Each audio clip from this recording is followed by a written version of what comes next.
sometime before 1:26 a.m. Brian Higgins walks outside, gets into his Jeep, never sees the body of a man over 6 feet tall lying directly beneath the flagpole, despite it being illuminated by the powerful plow lights mounted on the front. No sneaker, no shards of reflective plastic on the road in front of him. Brian Higgins then drives away from 34 Fairview Road.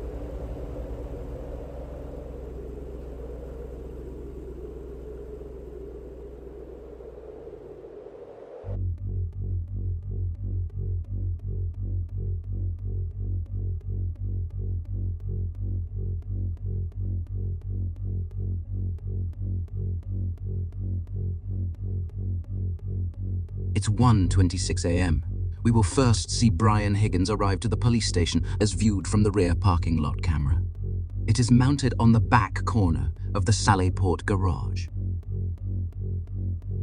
The red circle represents where he parks.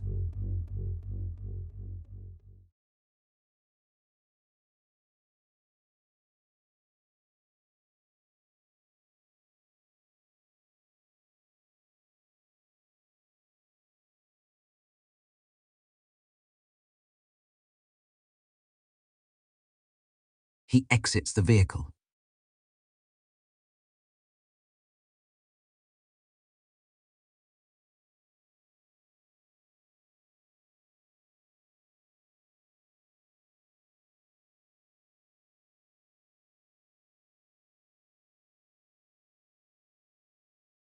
The surveillance video picks up his iPhone's true-depth facial ID camera, scanning his face.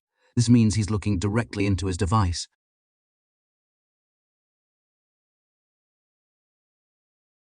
He hesitates momentarily, looks back at the Jeep, looks into his phone, then continues.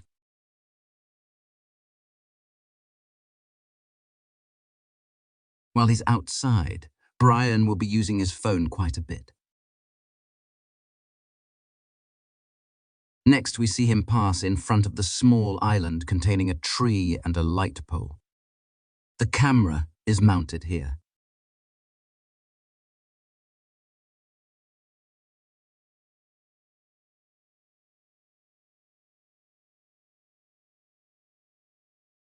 He walks to the entry on the church side of the Sallyport and is picked up by the camera at the top corner of the main building. At 1:28, he walks down the first floor corridor. He enters this room for 1 minute and 39 seconds before returning to the hallway. This door leads to the communications center. Here's how we know. The camera we are viewing from is located here. We can trace his steps through the interior of the police station, entering the first floor corridor and then moving directly to the comm center. The comm center is manned at all hours. It would be the first place you'd go to find out if anything unusual has been reported, like a woman calling to say she dropped her boyfriend off at a party and hasn't heard from him since. And it's just on the other side of that glass. We attempted to decipher the words written on this sign. I believe it reads authorized personnel only. He takes a quick look down the hall, perhaps to see if anyone is present, then takes a right and moves out of view of the cameras. From here, he could have taken one of 3 doors. To his left and right are offices. Straight ahead is an entryway which leads to the front wing of the building, with also a stairwell that he could have taken to go upstairs to the 2nd floor. Here's the 2nd floor layout. If he did come up here, he would have exited the stairwell at this point, and based on the timeline, he certainly had the time to do it. The station seems to have numerous cameras in place inside and out. It's peculiar, then, that the exact footage that would show us where Higgins went for those crucial minutes is conspicuously missing. Are we really expected to believe there are no security cameras operating inside the communications center, the very place where police interact with the public face-to-face through glass every day, and not a single other camera in the building that could show us where Brian Higgins went? These officials have proven their willingness to tamper with and withhold crucial evidence. Therefore, it's just as important to consider what was not provided as it is to examine what was. 4 minutes and 36 seconds later, he reappears in the main corridor and proceeds to leave the same way he came in. He just reached into his pocket for his phone and now has it in hand. But he waits. The second he steps outside of the building, he starts using his phone again. It's already up to his ear. It's worth noting he stayed off the phone while inside, at least from what we can see, meaning he likely placed a call as soon as he had privacy again.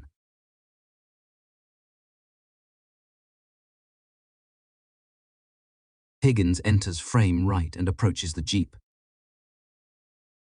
still with the phone to his ear.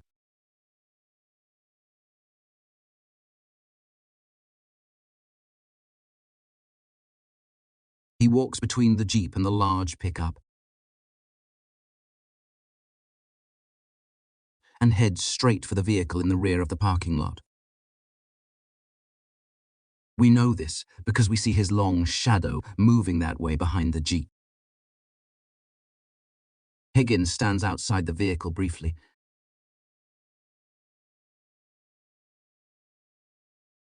then opens the door and gets inside.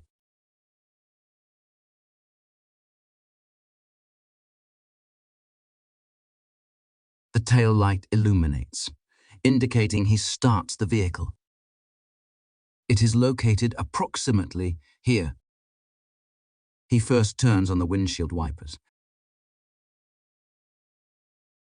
then rolls the driver's side window down to clear snow, allowing him to see. We speed up the playback while he sits inside. He moves the vehicle off screen left.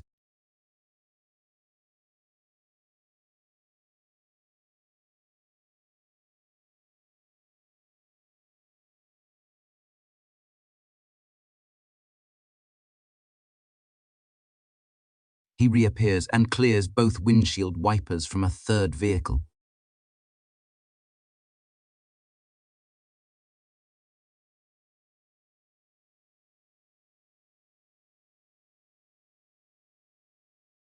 He stops here with his elbows bent as they would be if he was manipulating his phone in front of him, in a stance consistent with interacting with text messaging.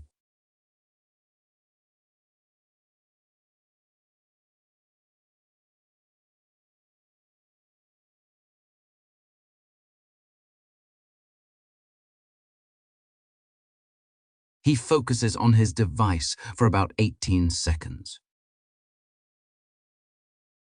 then proceeds to the rear of the Jeep.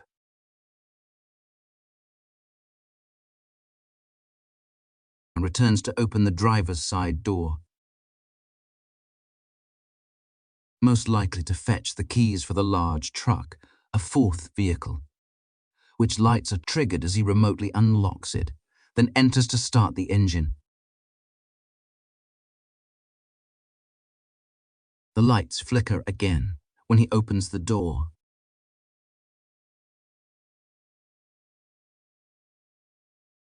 The truck is now on and idling, with the driver's side door still slightly open. He rolls the vehicle forward a few feet, deeper into the parking spot.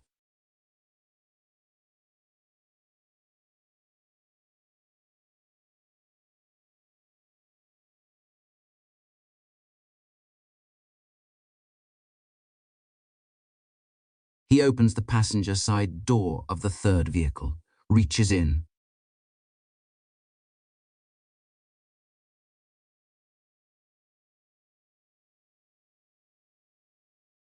Then walks back to the Jeep.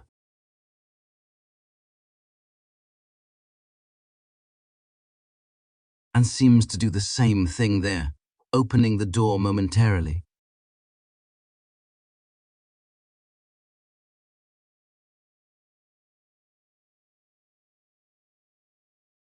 Then back to the third vehicle he goes, this time to access the bed. We see the black underlid of a container or tarp come up and cover the back window momentarily.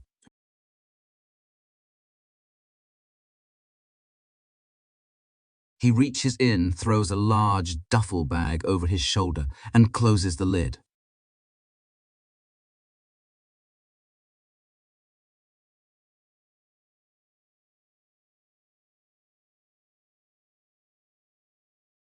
The bag appears to be very large.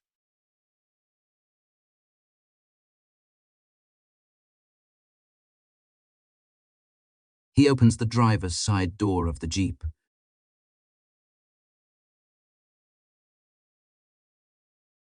Again, you get a clear glimpse of just how massive the bag is.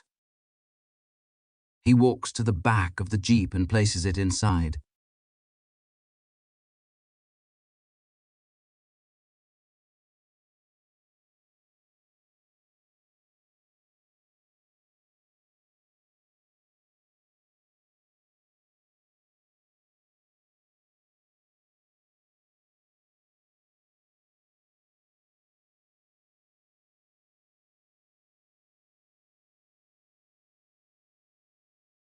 Then starts up the vehicle and closes the door.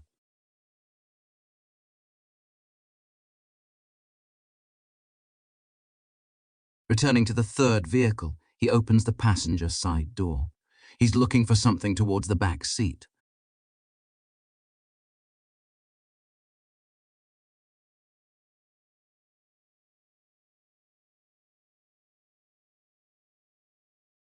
He opens the rear passenger side door and looks in. He then walks off camera, left side momentarily. He is presumably on the other side of the vehicle, rear door.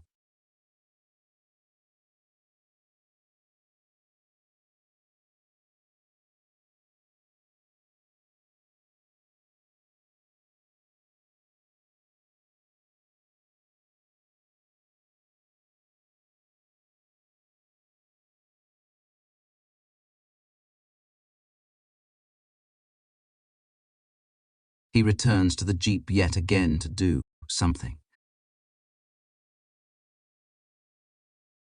Then heads back to the third vehicle.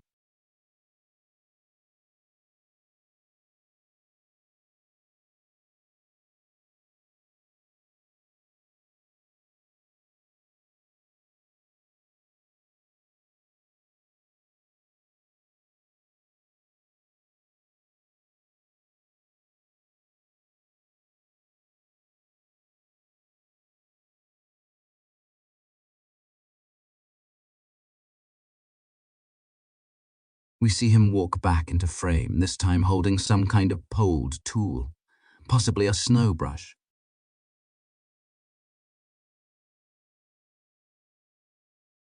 However, he doesn't use it on any of these vehicles. He puts it inside the Jeep, gets in, and readies to leave the premises.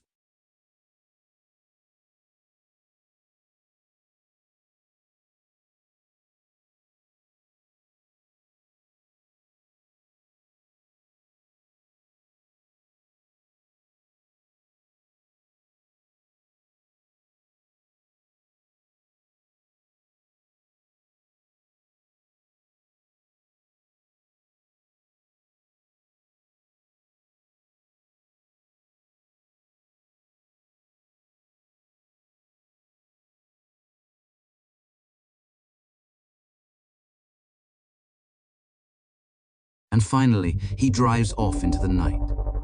All we know about what he did next is what he's told us.